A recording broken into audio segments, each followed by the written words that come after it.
Guys, Louis Dangoor here from GiveMeSport on this very special episode of the Turnbuckle Talk Podcast. Many of you will know the guy to my... I'm trying to figure out what way it is. Always get this wrong. Left on this screen. Luke Owen from WrestleTalk. Luke, how are you doing? I'm doing very well, my friend. How are you? Long time no see. I was going to say, I don't think we've done a show together. I left WrestleTalk in July 2021. And we didn't really do shows even that regularly when I was there. So I'm thinking it could be a year and a half. It's been a long time in the making. It has been a long time in the making. It has. And so much has changed since we last tried to do our chat. We've picked a good time to do it because obviously, unless you've been living under a rock, you'll know Vince McMahon is out of WWE, Triple H, Nick Khan, Stephanie McMahon now running the show. And it's been kind of 3 weeks since those changes were made. So we thought it'd be great to sit down, do almost like a 3-week review, talk about things we have liked, the things we haven't liked, what we've kind of generally thought about things, because there has been a lot of, chatter online about things. And I'm sure you may have noticed this, Luke, within your kind of comment sections of podcasts you've been doing and things like that. People do seem a lot more positive now about WWE. And it is kind of clear, beyond even what's been happening on the shows, just, I guess, excitement for the future. It is kind of clear to see why. Oh, absolutely. Yeah. I mean, going through like the analytics of the WrestleTalk podcast channel, which I do all the time. For the last year, 18 months, AEW have always been our most watched reviews. Dynamite, Rampage, whatever it is, always our most watched reviews.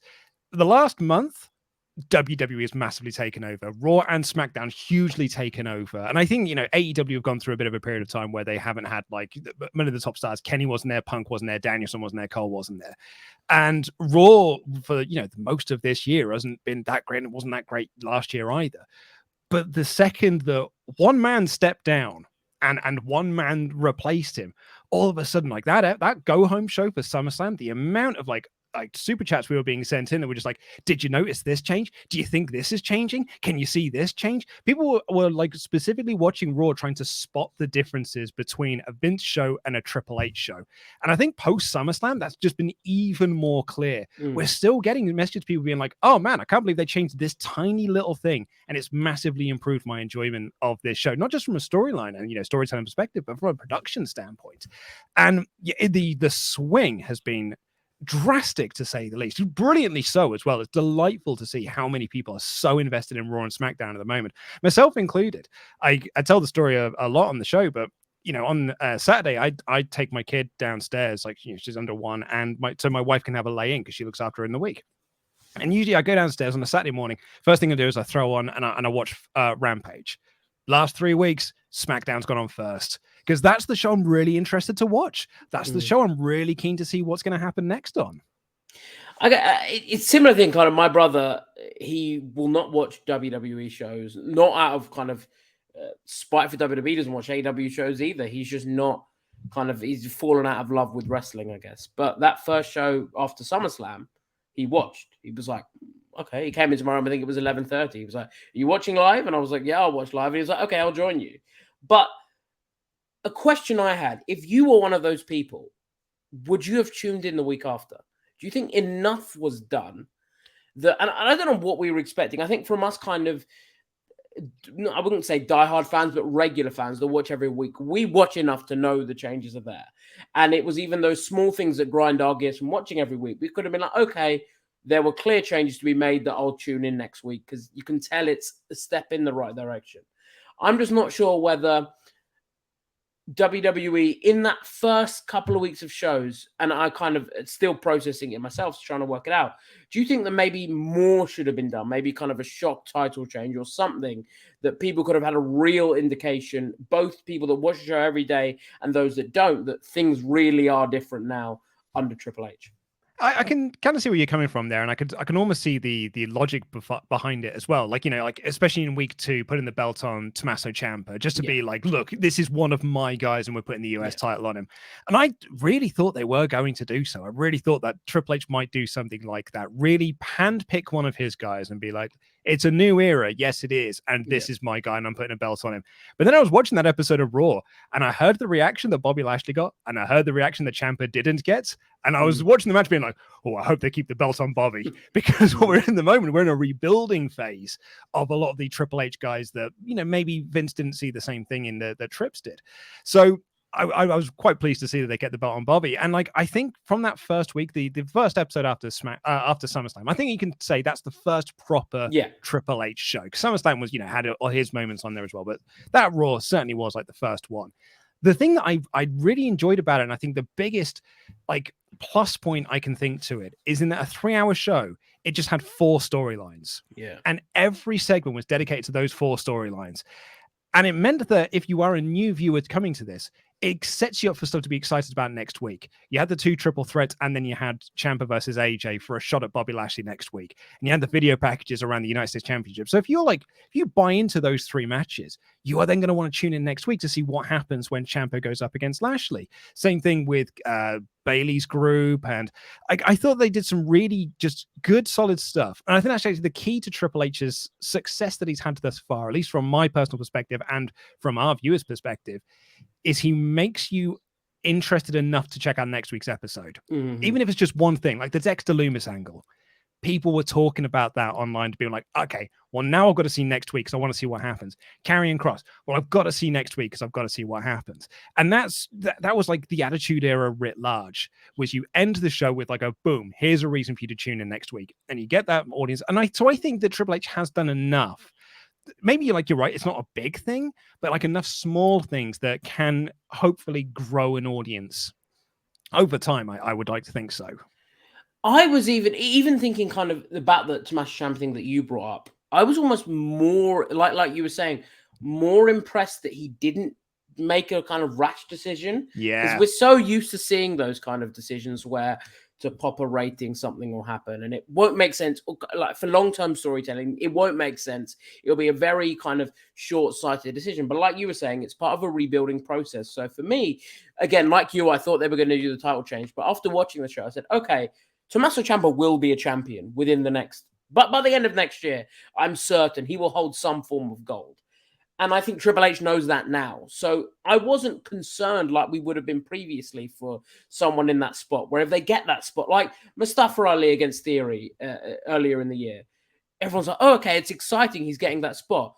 But when he loses that match, you think, is he ever going to get that shot again? Was that just a one-time thing? So you worry afterwards. But now you've kind of got that. It feels like even if someone loses or booking isn't going their way at the moment, that's almost by design. And that's the most exciting thing for me. It feels like characters have direction, either kind of that we're seeing on screen or behind the scene that's going to play out.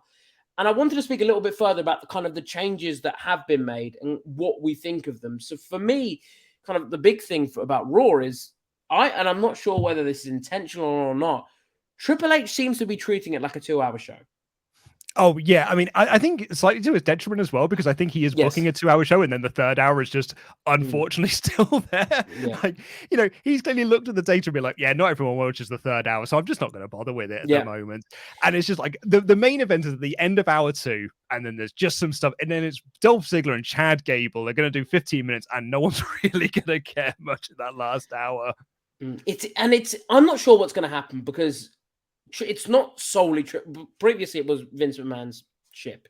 Everything that went through the company went through him. Now, obviously, Triple H has got Nick Khan and Stephanie McMahon to kind of deal with. So I cannot see a world where the show is moved to 2 hours. It doesn't make sense financially for WWE. USA wouldn't want it. It's one of their kind of most watched shows. So from them, they're thinking, all right, we replace it with something that's less watched. So I can't see that being the case. But I've been trying to think, and I've seen some theories on Twitter about what could happen. But I think as well, it's going to be Triple H is getting used to it. He's used to booking a 1-hour show with NXT. So it's something that, and it kind of 2 hours towards the end when it went to USA. So I think as he kind of gets more acclimatized things as well, and I think we've forgotten, Triple H is still getting used to this, as well as kind of, yes, he did great work with NXT. We all loved what he did with NXT, but that was a very different show for a very different audience with very different talent. and you're appealing to a different master. So I think once Triple H, and so far I've been impressed, but I think once Triple H even gets the hang of it, figures out maybe how to make that third hour more exciting, maybe how to spread things out a bit more, we could be in for a real treat. And I can't remember the last time that I've had this feeling of optimism about WWE. And that is not to say that things are going to be great, because we don't know, but there is just a feeling of almost, there's no feeling of certainty that things are going to be bad like they were previously. And it's sad that the bar is that level, but it is. Yeah, it is. Yeah. And it's like, I can tune into Raw and go, okay, I know it's not going to be crap. And previously, more often than not, it was. Yeah, there are times when we would watch a show and like the end of it, we have to come up with titles for a podcast review of it and stuff. And like me and like my co-host would just sit there and be like, I've got nothing to talk about. It's a 3-hour show with nothing to talk about. I really like the point you made as well about like Triple H trying to work out the third hour. I think you could make the argument Vince McMahon never worked out that third hour. Like he had that third hour for like, I've got to be honest, he didn't work out the first hour or the second hour either. That third hour was just this albatross around his neck that he never knew what to do with. Like he'd be like, okay, cool. On the third hour, we're going to turn all the lights down. It becomes Raw Dark. And that's where the 24/7 style comes in. We're going to do Raw Underground. That's going to be the third hour. He never knew what to do with the time that he had. So there's every chance Triple H can't work it out either, because it's so hard to book a 3-hour show. Look what WCW like died a death because they had to do 3 hours every week. WCW is another classic example of this as well. Actually, kind of the point you were making earlier about like you were glad that they didn't put the belt straight onto Bobby Lashley. Onto Tommaso Ciampa and kept on Bobby Lashley, because it would have been very easy for Triple H just to hit a reset button and just be like, okay, and now here's a new thing. But every time we've seen across wrestling history, when you do reset buttons, it's fine for that first week, but then it falls apart week after. It's actually a much better plan for him to kind of, work with the waves that he's on at the moment. But with that third hour, it's just, he's really going to struggle with it. I don't, like you said, there'll never be a 2-hour show again. I don't think so anyway, because it's too lucrative for USA. Yeah. And ultimately, they're the ones calling the shots. Yeah. Like, they're the ones that are going to give the money, and WWE is a money business venture. So, like, they're going to want that money. It's just trying to now figure out a way of what that third hour looks like. Maybe that's, you just do Raw Talk. People don't tend to check out the last hour anyway, so you may as well just do a Raw Talk for the diehard audience and just do something like that. Or find a way to, pepper some matches in there. But you need to find a way to present it so it feels different. Because at the moment, it is a 2-hour show that has a third hour on it. And the third hour is, for the last 2 weeks, I would say, outside of the Dexter Lumis angle, have been pretty missable. Yeah. It's difficult because you understand why they do it. But listen, no Friends, which I know you watch, I watch, great show. That show is the perfect length, and you add any more, any TV show that you make double in length or add an extra hour to is going to struggle. Mm-hmm. If you made a Friends a 90-minute show, it would struggle. It's not to say that, and I think AEW would struggle if it made a 3-hour show. 100%. They basically do that because Rampage is their third hour, and that third hour is they do not bother about that. And this isn't like a WWE thing. I just don't think wrestling shows should be that long. I think even 2 hours is sometimes pushing it. But like you say, that Raw Talk, I just can't see. Again, USA calling the shots. Yes, that third hour isn't watched as much, but I just can't see a world where USA would be happy with that. Maybe something like old matches. I'm not sure of like what could be done to make it work. But I think if someone fills me with confidence that they potentially could, it is Triple H. And there have been signs kind of over the last, and this isn't going to be a quick kind of process. He's trying to, I think he's trying to do now is make changes that are reasonably noticeable and easy to kind of enact. So that carrying cross return for me was significant because it was his way of saying, right, this worked for me in NXT. It didn't work on the main roster. I'm going to now make it work on the main roster, and I'm going to do it in NXT style. And I think fans that know enough about WWE and NXT knew, okay, that's a signal of intent. Tommaso Ciampa in the first week winning 2 matches and beating AJ Styles. That's a signal of intent from Triple H. So I'm excited about not only the small changes like that, but maybe the changes to WWE's, not infrastructure, but the way that they're doing things beyond kind of what we see on TV, who's winning matches and who's not. So are there any kind of changes beyond Raw and SmackDown that you think, okay, that is something I would like to see happen, either whether that's behind the scenes or kind of things that happen before, like with the characters, anything that you really think, okay, that is something, if I'm Triple H, I'm focusing on as not even a short-term, kind of a longer-term goal? We heard interviews with some of the released stars they had over the last couple of years. Like Chelsea Green did an interview with Fightful where she said that she would spend days sat outside Vince McMahon's office hoping for a 5-minute conversation, like spending the entire day there, showing up at 9 a.m. and sitting there and waiting. And then oftentimes not even getting the chance to go in and have a chat. And you compare that to the interview that Doudrop did with Alex McCarthy last week, where she said, I had a chat with him about the Doudrop name, and like he asked me what it means, and I was trying to figure out what the character is because I was just handed this character. And I think she said that, I'm going to paraphrase this slightly, so don't quote me on it completely, but she was talking about how like a lot of people are asking for change. That to me suggests that Triple H is sitting down with talent and being like, what do you see of your character? What do you think your character is? Tell me what you want to get out of this show. And working collaboratively with wrestlers. It's one of the big strengths of AEW is that Tony Khan will sit down with wrestlers and be like, let's learn about you. What do you want to get out of this show? Pitch me some ideas. And I think if you have that open door policy where wrestlers can approach you and be like, look, I've been thinking about the storyline. I don't think this works, but maybe we could try this. And then Triple H will be like, well, I don't know about that. However, let's try this. And you work together on it. It creates a much better atmosphere for the wrestlers because they feel like they're getting something and they're moving forward with their characters. And it's also great for you as a creative person because you're being given ideas. So you don't have to come up with everything 100% of the time. So I think we already are seeing that behind the scenes. Like we're not seeing it on TV or anything. But I think that, the reports are coming out with things like that's a real positive change for the company and can only make a better show off the back of it. And I think that kind of on that note, we're talking about freedom and kind of wrestlers having more autonomy. And there have been reports that promos have been less scripted, which is an interesting thing because I was speaking to someone within WWE. And they were speaking about how kind of matches and segments are produced. And it was something I hadn't thought about previously. And they were saying, it's not about not scripting everyone or scripting everyone. It's about scripting the people that need to be scripted and giving the freedom to people that can do that. Because and he was saying some wrestlers hate being given the freedom to do whatever. They want to be scripted within an inch of their life, being told what to say and what not to say. Like, for example, he didn't name this person, but Ronda Rousey. I cannot see being someone that would thrive. She doesn't really thrive on the mic when scripted, but when not scripted, I could see her, unfortunately, struggling a little bit, particularly with the newer wrestlers. But Drew McIntyre and Kevin Owens, having to, you can say to them, you know what? Take your mics. You're having a match at the end of the segment. You've got 15 minutes. Enjoy yourselves. And I think it's now giving the freedom to the producers to produce people in the way that suits them. And that doesn't mean kind of a one blanket, all right, everyone is going to be now scripted or everyone is not going to be scripted. It's just working to people's strengths. And that's what I'm most excited about, is I think Triple H is going to really figure out what people's strengths are and play to those. That was something he did tremendously in NXT. People like, for example, Lars Sullivan. I know a bit of a sullied name there at the moment, but in NXT, Triple H really built him to his strengths.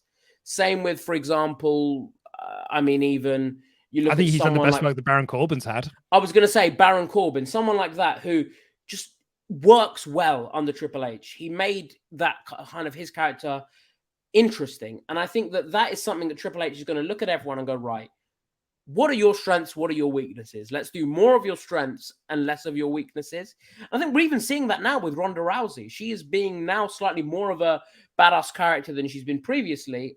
And the crowds are, to the detriment of Liv Morgan, but the crowds are now more behind her than they've been previously, kind of in this second run. So I'm really excited to see what Triple H, and I think, like you said, he's going to look at everyone. And it's going to take time because he is a busy guy, but he's going to sit there and go, right, okay, so Tommaso Ciampa, your strengths are, his strength, bad example, because his strengths are everything. He just seems like a complete package. But someone like Cedric Alexander, for example, not a bad promo, but what can you do that makes you special? You can wrestle like no one else.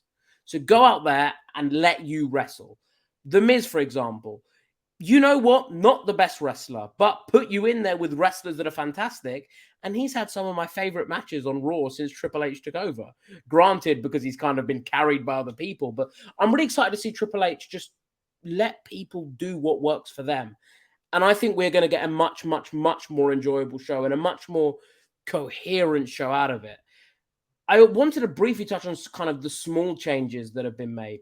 Things like the longer matches, the exciting matches that are now being up to. One of my favorite things about Dynamite is on a Wednesday, you watch Dynamite and you know what you're seeing next week. And there's at least one thing that for 7 days you can go, oh, that's going to be really good. And we haven't had that with WWE for years because for however many years, we're just sitting there at 10 p.m. in the UK, so 3 hours before the show going, has anything been announced yet? There's normally a Miz TV segment. Other than that, nothing's been announced. So, I mean, but we've had, for example, Io Sky and Dakota Kai and them facing Alexa Bliss and Asuka. That's been built to for a week. Edge and Damian Priest, that's been built to for 2 weeks. So that is one thing where I think Triple H, and maybe he has or maybe he hasn't kind of looked at it, but he was doing it in NXT before, just building to matches, getting people excited. So you can sit there on Twitter as you're talking going, oh, I can't wait for that in a couple of days. What are some of the other kind of small changes that you've noticed that you think, that's something that maybe other people wouldn't have paid attention to, but something that you've gone, yeah, I like that? One of the things that really jumped out to me when I was watching SmackDown, the past episode of SmackDown, Vince is a body guy. Yeah. And it always has been, always will be. He tried to start a bodybuilding federation because really Vince didn't much like wrestling. He just made a lot of money out of it and wanted to do other projects. He wanted to do football, for example. But he's always been a body guy, which is why there were certain wrestlers when they came up from NXT, the first thing that Vince did was put a t-shirt on them. Keith Lee was a guy he just put a t-shirt on. Damo was a guy that he put a t-shirt on. Baron Corbin's a guy he just put a t-shirt on because he didn't like the way that Baron Corbin's body looked. That's massively unfair to Baron Corbin. It's hugely unfair to Keith Lee, hugely unfair to Damo. And one of the things that really struck me from watching SmackDown, Baron Corbin wrestled without a shirt on. And I was like, oh, that's massive. Because that means that Triple H, while Triple H is also a body guy, he understands that bodies come in different shapes and sizes. So he's like, Baron Corbin, if you want to wrestle without a shirt on, because I can't imagine it's massively comfortable wrestling in a Hawaiian shirt and slacks, like, let's change up your gear. If you want to take the shirt off, take the shirt off. And he did.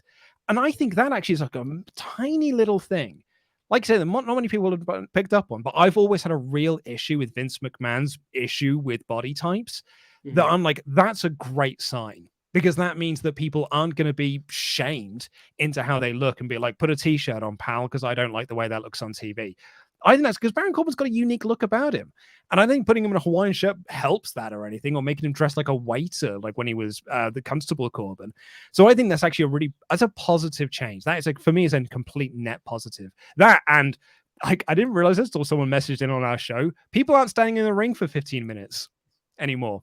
No. Now, there was a period of time where people would count, like, you'd have an entrance, and then you'd get an ad break, then you get 3 backstage segments, then you get an ad break, then you'd get a did you know fact, and then the person who made their entrance 15 minutes ago is still standing in the ring. Doesn't happen anymore because Triple H, that's a stupid way to format a show. And gosh darn it makes it so much more watchable because you're not noticing a weird pacing thing. Yeah, I mean, one of the things, kind of the presentation for me, and we'll get on talking about this, hasn't changed too much in terms of the camera cuts are still there, and they do need to go. It's a Kevin Dunn like directed 100%. Show, and I genuinely think if Triple H, so from what I understand, and I think kind of reports have alluded to this, someone that was being pegged for Kevin Dunn's role left during the pandemic. So I think if there was a replacement there, Triple H would have replaced Kevin Dunn. I have to be honest, or would be looking to. And I think that will happen over time. But yeah, kind of those things are still there. And on that note, we've had a couple of DQ finishes on the shows. But I think because there is that trust there, people don't mind as much. And it is something where kind of you look at it, and there was that Io Sky and Bianca Belair match. That ended in a DQ. And under Vince McMahon, everyone would have gone, ugh, what? Why? And the thing is, we all knew it was going to happen beforehand. If we're all being honest, we went into that match thinking it'll probably be a DQ. But we've got that trust in Triple H now that we're going to go, okay, firstly, if there is a DQ, I think it'll make sense for the storyline or be played out later on. But if not, it is just that change in perception that, okay, it's one of those, we haven't been burned by Triple H before. We have by Vince. So there is that people are more willing to trust him. And it is something that I guess kind of Triple H needs to make sure that he's not kind of using that cachet he's got too much too early, that it then starts becoming regular commonplace. But one thing that I've kind of wanted to focus on, because I don't think he gets nearly enough credit now, and he has started to, is Michael Cole. Let's be honest, under Vince, he sucked. And he's still not the best commentator in the world. But I can't imagine his relief over the last couple of weeks. And he does feel like a reinvigorated figure. I'd like to put some of that down as well to Pat McAfee, who I think has been tremendous for him. But Michael Cole over the last couple of weeks has just felt, and the biggest compliment, like a human being commentator. Absolutely, and it's been a joy to watch. Yeah, no, Corey Graves is another one. Corey Graves was actually quite grating under Vince because it was like, just play up the heel shtick, pal, and we'll just, feed him lines and stuff. But now, like, SummerSlam, the two of them together during that Pat McAfee match, actually, against Baron Corbin, were so great together. Really, really good together because Corey was playing off of Corbin and their shared history, and Cole was playing off of McAfee and their shared history. And it led to not a match that I actually didn't think was all that great. Like, I think Pat McAfee is an incredible talent in that he blows 100% of the things that he tries, but also recovers 100% of the time and makes it look like he always intended to do it that way. It's an absolute freak of wrestling nature.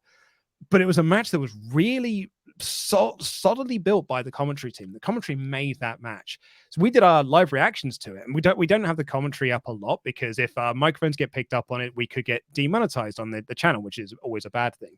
So I didn't have much of the commentary on. And me and my co-host, we weren't really into the match much, but the chat were really, really into it. And they were like, you've got to hear the commentary, got to hear the commentary. So I went back and I watched it with commentary, and I was like, this is a completely different experience now. That's what you need from commentary. There have been so many times over the last few years where I've watched a WWE show or watched Raw, watched SmackDown, and haven't noticed a single thing the commentators have said because they add nothing to matches, they add nothing to promo segments, add nothing to links. They're just there to provide voices while action is happening. The second that Triple H has taken over, yeah, like you said it, Cole feels reinvigorated, feels so much crisper, so much more free. Not like, to say whatever he wants, but he's not like having someone yelling in his ear. Mick Foley quit doing commentary after 2 weeks because it's the worst job he's ever had to do because it's just Vince shouting in your ear for 2 hours. Can't imagine what that is like. Michael Cole doesn't feel like he's doing that anymore. Michael Cole's always been a good commentator. We've always seen it because when he did the NXT UK tournaments, the 2-night tournament thing they did, bloody hell, like I remember the reaction to that was like, wow, Cole's great on commentary.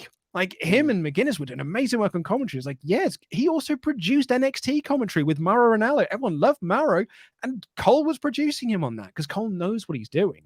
But with someone's yammering in your ear for 2 hours, not great. So yeah, I think Cole has been really, really great as well. I really, really enjoyed him. Is there one particular wrestler that you've been impressed by, I guess, over the last couple of weeks, whether that be for promo work, whether that be for kind of in-ring stuff, anyone in particular that's caught your eye? I mean, like Ciampa's the obvious answer because he's been given so much of a spotlight, and not like that, he's been given a storyline. Like him and Miz now have a storyline. He isn't just a lackey. For me, though, and this really shouldn't come as much of a surprise because he's great, it's Drew. Like, Drew didn't have a match at SummerSlam, but he did have a promo segment where he just came out and he hyped up the crowd. He interacted with a fan in the audience, and it was great. He's been really great on SmackDown. The promo he cut on Raw with Kevin Owens was superb. And it's the moment, like, that sort of penny drops where you're like, oh, yeah, this is why we love Drew McIntyre. This is why we all fell in love with Drew when he was first on that run in the Royal Rumble and eliminating Brock and wanting to see him lift that title aloft. Because he's an affable guy, such a wonderful human being. And, like you said earlier, playing to strength, he doesn't need to be scripted. He could just go out there and freeform a promo. He's so good at that. I thought he's been really, really great. It's been a standout of the two shows to the point where, like, he has made me believe that he can beat Roman at Clash of the Castle. And I really think he might do. 100%. I'm not sure what's going to happen there. We'll get on talking about that because obviously the report about the world titles I wanted to touch on. But like you, I mean, Drew McIntyre, it has just been brilliant to see. There has been a lot of positives, but for me, unfortunately, and it does pain me to say this, Hit Row were one of the acts that came back. Their rap on SmackDown really didn't work. And for balance, I do think it's kind of important that we cover that, because not everything is going to be a hit. Like with every wrestling promotion, every TV show, not everything you try is going to work. And for me, yeah, the Hit Row rap battle or rap kind of performance on SmackDown wasn't great. And I like all the talent involved, but they are missing Swerve. They're missing that focal point. And I understand, because AJ Francis said this, Top Dollar said this on Twitter. And it is lazy, but people kind of on Twitter suggesting all of these black wrestlers, essentially, these black free agents that could take over. And it is lazy, because just because someone is kind of African-American doesn't mean that they are automatically suited to Hit Row. And he is right when he says that. But I do think they do need kind of a focal point. I just wanted to kind of get your thoughts maybe on kind of Hit Row's return, where you think they go forward from here, and kind of where you fall on the Hit Row having kind of a Swerve replacement debate. Yeah, I mean, I like you when I loved Hit Row when they debuted in NXT. I thought, what an awesome act. They are really, really cool. So excited for them to be called up to the main roster. But there was instantly a problem with the main roster presentation of them, which is just that, like, Vince saw Top Dollar as the leader of this group and the other ones are the lackeys. Whereas I think, I don't know, I can't speak for you, but me personally, I was like, no, Swerve's the guy in this group and everyone's just backing him up. Like, Swerve's the star here and everyone else just back up him. Top Dollar did a very interesting interview as well when he talked about how Swerve being put in the group was Triple H's idea. Like, Top Dollar thought the group was him, Ashante, and B-Fab. They're a trio, a tag team with a manager. And Triple H was like, okay, well, I'm going to add this guy in and we're going to be a foursome. And it made the group so much better. Do they need a fourth person? I don't know. But like, and I was kind of intrigued to see what they would do. But the rap thing that they did on Friday, it didn't work. The crowd didn't buy into it. The crowd didn't believe it. Song's fine and everything. But I think at the end of it, when Michael Cole said like, well, I think they're telling us that they're back, really felt like I don't think Michael Cole enjoyed this segment. If Michael Cole's backstage, Triple H being like, yeah, that didn't work, pal. Like, I don't think that's going to help them get over. But do they need so? I think they need, for lack of a better word, a star in the group. Yeah. It doesn't need to be another, like, oh man, every time we get it on the channel a lot as well, people are like, they should put this person in the group, put this person in the group. And you're like, oh, you've always picked out the African-American wrestlers there. Like, I wonder why you picked that. Someone said it was like, I should be like, once they split the Street Profits, put Dawkins in the group. And I'm like, I think like outside of like the fact that they're all African-American, you've picked them for no other reason. It's what people used to do with New Day. Yeah, but they would suggest absolutely. They did the exact same thing with New Day.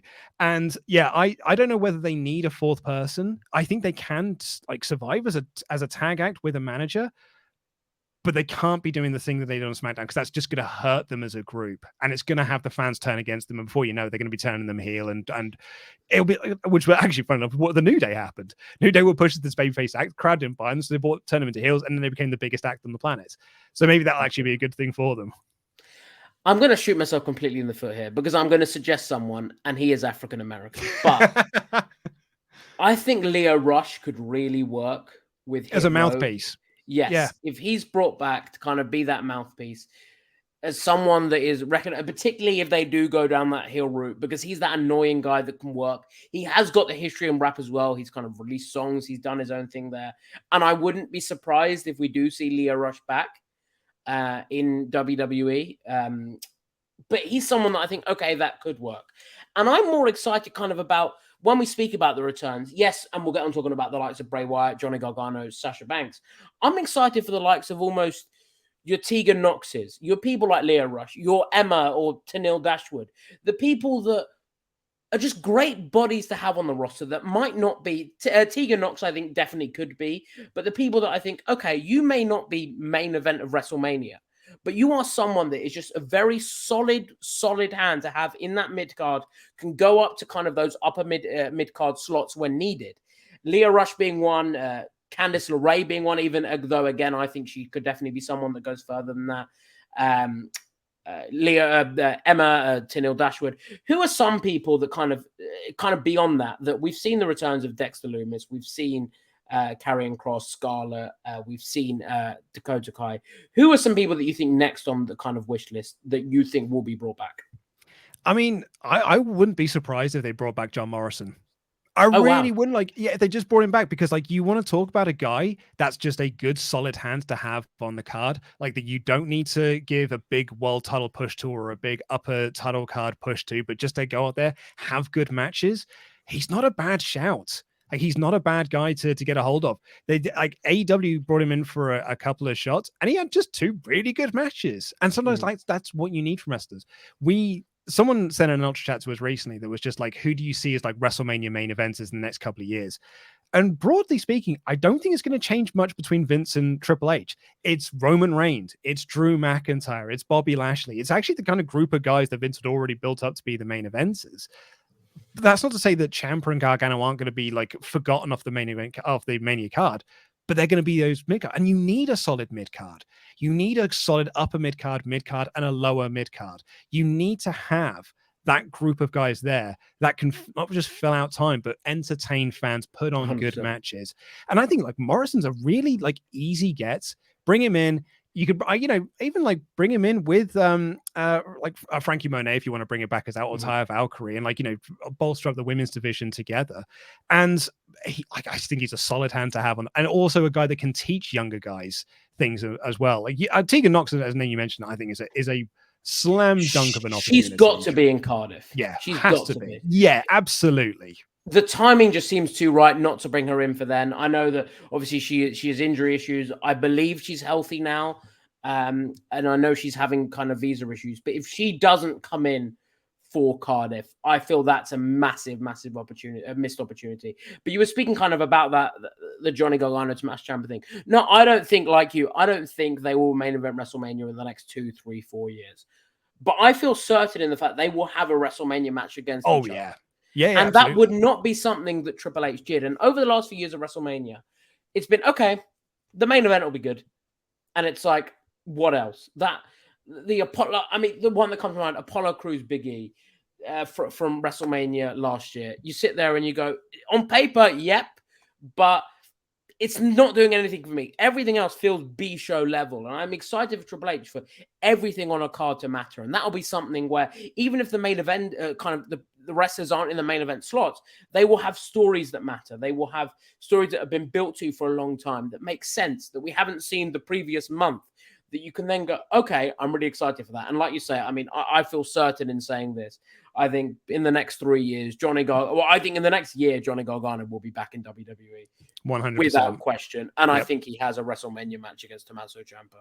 I think that will again be Triple H's way of going, yep, this is what we're going to do here. We're going to do things like that, like we did in NXT. And speaking about those big things coming, 3 other names that have kind of been speculated. One as an act together. Bray Wyatt and Sasha Banks. Sasha Banks and Naomi, obviously. Naomi and Sasha Banks reportedly on their way back. Reports saying the deal's done. Are you on the mindset like other people? They'll return at the end of the women's tag team title tournament and kind of do the stare off, building to a big unification match. Yeah, if I was a fantasy booking man, which I tend not to be, but if I was a fantasy booking man, I would have them come out with a set of tag belts. The tag belts that they walked away with, and just hold them up and they do a tag unification match. We're the real champions here. They just won, whoever wins the tournament, which will likely be Io Shirai and Dakota Kai. And you do a sort of unification match at the pay-per-view. When we Clash of the Castle will be the one that comes after that. And I think that's a really great way to bring them back. And it's amazing to think they were done.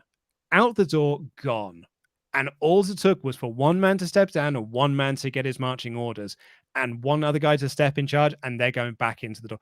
There were so many reports they're done. And I feel like Sasha Banks as well. Sasha Banks just charged $30,000 for her appearance at C2E2. What an incredible, what, you don't need this job. But there might be something there. You're creatively speaking, this could be a really satisfying thing. And Triple H is a guy that understands. I can go out and do my solo projects, go do the Mandalorian and things like that. And maybe they'll actually promote the fact that I'm on the Mandalorian this time, and not be annoyed that I'm making something of myself outside of these 4 walls. I am amazed to see. I'm not surprised now that Triple H charged, but if you'd have said to me 5 weeks ago, yeah, they're going to go back and they'll do at the end of that tournament, I'd be like, no way. A, they'll never bring those titles back. Those titles are done so. But B, I'm thrilled about it as well, because 2 incredible talents that deserve the world, and they will get it under Triple H because he knows he's got something on his hands with them now. Do you think there's any chance they're not brought in as a tag team, or do you think there's something about the way they left over the treatment of the women's division? I mean, let's not forget they were both due to get title shots on pay-per-view. Like when they left, Naomi was going to win it was either Naomi or Sasha Banks. I can't actually remember off the top of my head. I think it was Naomi was going to win the 5-way, the episode she walked out of to go and challenge Bianca Belair. So I think that the way they left, they will want to come back. And I think Triple H will notice that. And part of that would have been the treatment of the women's tag team division. Do you see them being brought back as singles, or do you think it's only going to be kind of as the women's tag team, and actively that'd be something that maybe they pushed for? I mean, it could be a case of a little from column A, a little from column B. You know, have them as this cohesive unit that is together, but also have singles feuds. Because if you bring Sasha Banks and Naomi back and you have them feud with Dakota Kai and Io Sky, like who's there? Bayley's on the side. The history between Sasha Banks and Bayley, Brooklyn, like the real history between those two. You can spin that off into a Sasha Banks and Bayley singles feud, into a Naomi Dakota Kai singles feud, and then bring them back together to do more tag matches and stuff. So I think 100% you can do both of those. But like they're not going to be a tag team forever. Like they're not going to be Sasha Banks and Naomi, not just going to be on the tag sidelines. Sasha Banks will be women's champion again. Like within the next year and a half, Triple H is a smart guy. He will see the star power that he's got with Sasha Banks and will have the belt on her. Same with Naomi as well. Like I think it's no accident that all of the appearances they've done outside of WWE have been together. Like even at the She-Hulk premiere, it was those two together. At the conventions, it's those two together. Even when they were doing stuff singularly, they were there together as a duo, right? So I think there'll be a tag team, but it's Triple H. Of course he's going to do Bayley and Sasha Banks. Of course he's going to and they'll do a big video package about Brooklyn 1 and all. It's now flip reverse. One of them's a heel, one of them's a babyface. That'll be a big match. Maybe at WrestleMania next year. That's going to be one of the big WrestleMania matches next year. 100%. I can't see anything wrong with that. You mentioned obviously that they're coming back, obviously linked to Vince McMahon leaving. Another person that, again, reported less concretely than Sasha Banks and Naomi is Bray Wyatt. Over the last couple of weeks, there have been reports about Bray's issues with Vince and how the two just didn't see eye to eye creatively. Vince would even make kind of derogatory remarks about Bray's weight and things like that and his physique. Bray would call out creative when it wasn't great. And if we're being honest with him, it never really was, particularly towards the end of his run as the Fiend. It wasn't good. He's someone that is apparently likely going to be back in WWE. Not a done deal like Banks and Naomi are, but heading down that direction. With him, he feels like someone that, again, is, along with Karrion Kross, because he's been presented in that way, someone that if he ends up being WWE champion in the next couple of years, I wouldn't be too surprised. I wanted to kind of gauge your thoughts on Bray's return, how you think he does come back. Does he come back as Bray? Does he come back as The Fiend? What do you kind of see? What would you like to see? And what do you think is likely going to happen? Bray in WWE is just, it's a better fit than anywhere else. Like when he was fired last year, I know there was a whole lot of excitement from people like, I can't wait to see him go to AEW. I was more on the side being like, I don't know how that works. Look what happened when broken Matt Hardy showed up in AEW. It didn't work. But whether that was the fact that there was no audience there for Matt to play off, it felt weird. It was jarring against the rest of the show. And I think Bray going in and doing something like The Fiend would have been jarring against the rest of them. I mean, I think Abaddon is jarring against the rest of AEW. It's why she's not on TV a lot. So I think him going back to WWE, it just makes the most sense for him creatively, for him to use the sort of creative muscles that he likes to stretch. I'd like to see them bring back The Fiend. Because I think what I would like, I don't want him to be The Fiend forever, but that needs a conclusion to its storyline. I don't want him to just bring back Bray Wyatt and just come do a completely different character, because that Fiend needs conclusion. We went from a journey of him being the cult leader and then becoming the Mr. Rogers character with this darker thing that was sort of taking over him and stuff.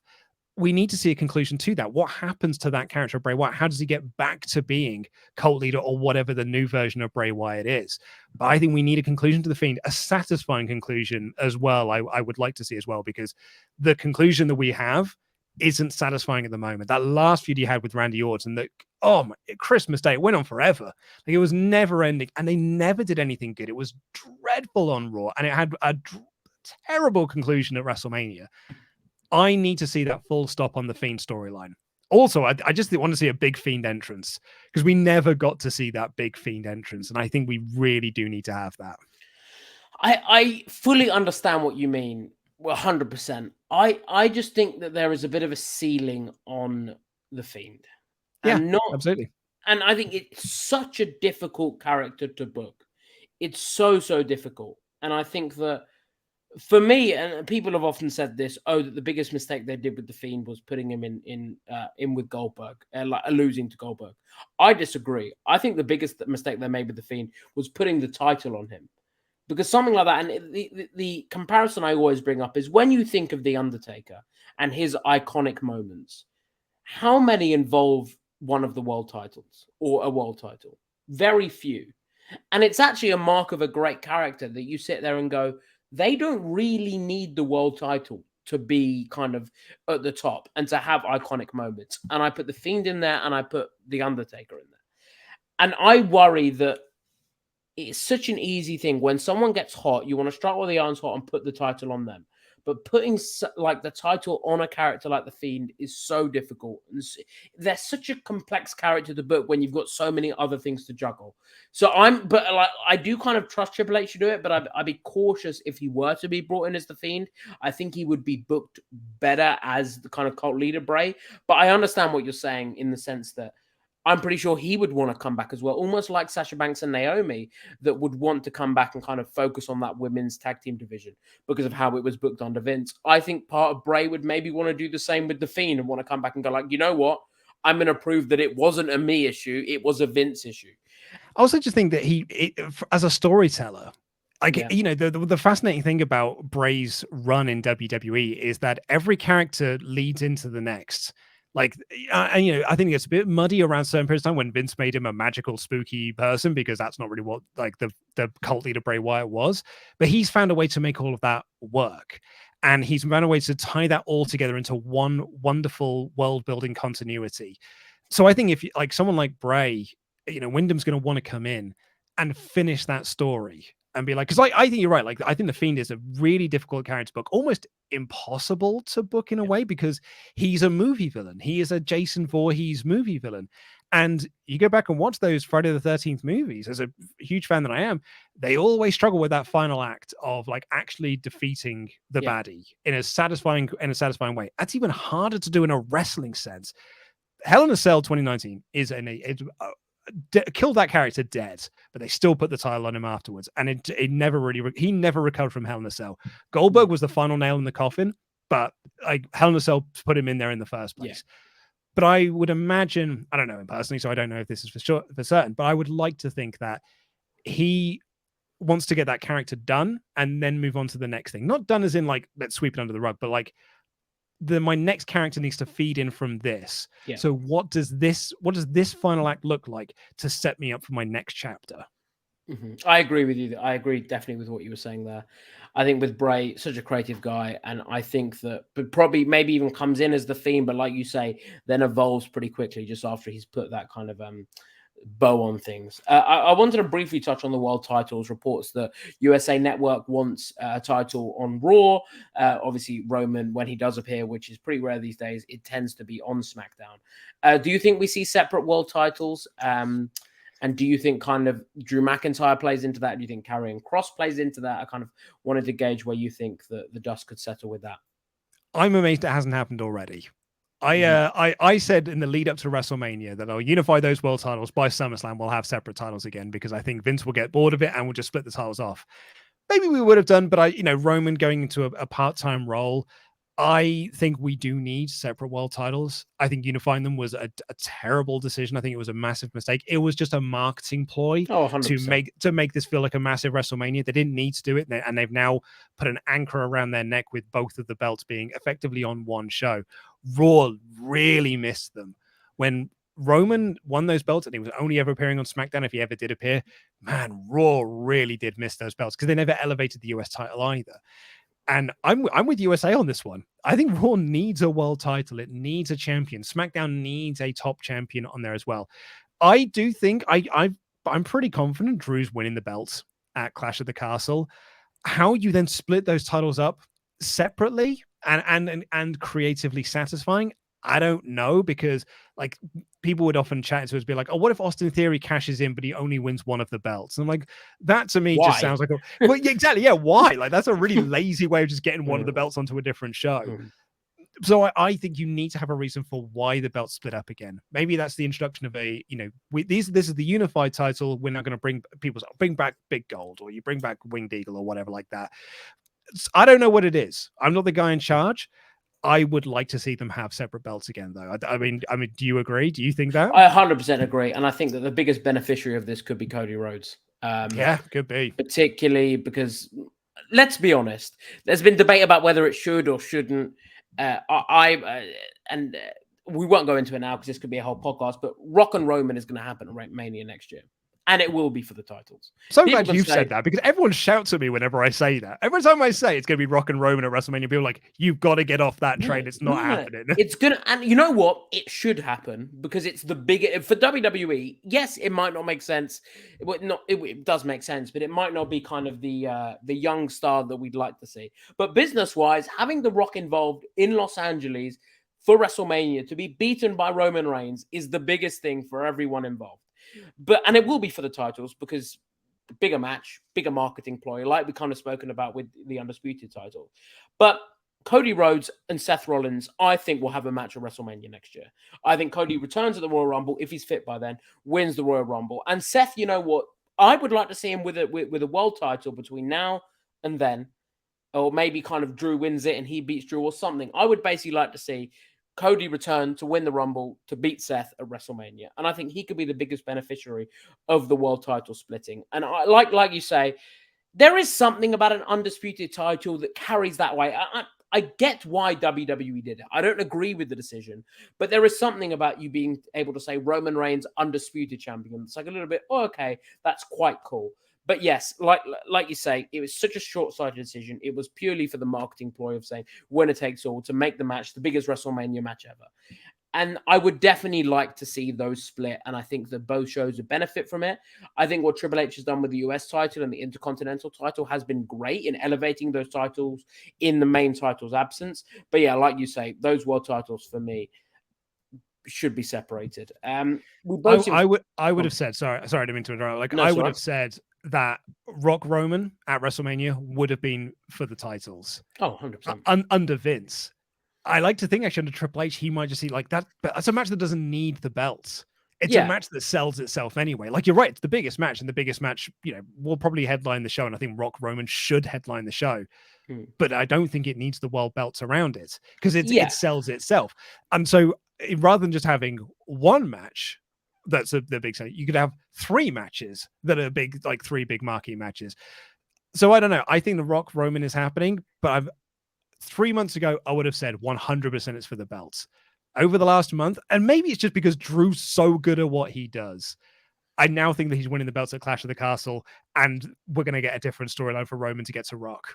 And I don't know, and maybe that's just I'm being worked really well, and it's so. And it's not only that though; it makes sense for Drew to win in Cardiff. I know it's Wales and Scotland, not the same country, but in America's eyes, it probably is.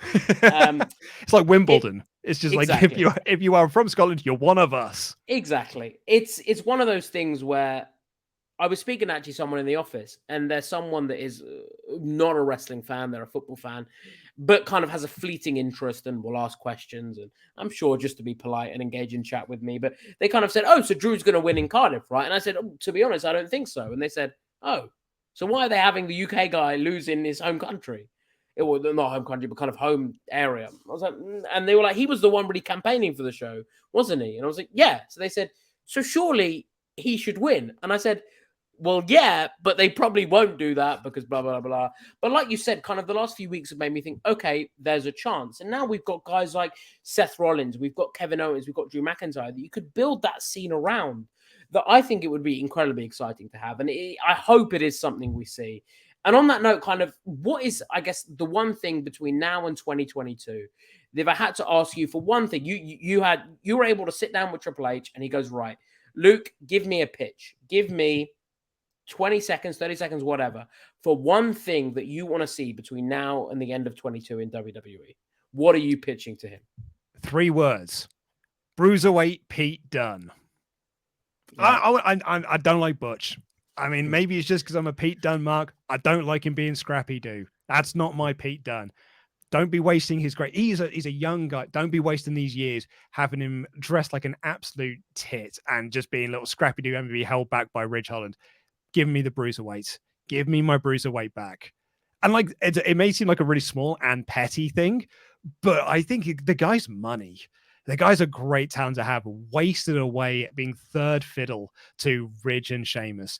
He needs to be his own guy, split away from that group as an amazing upper mid card act.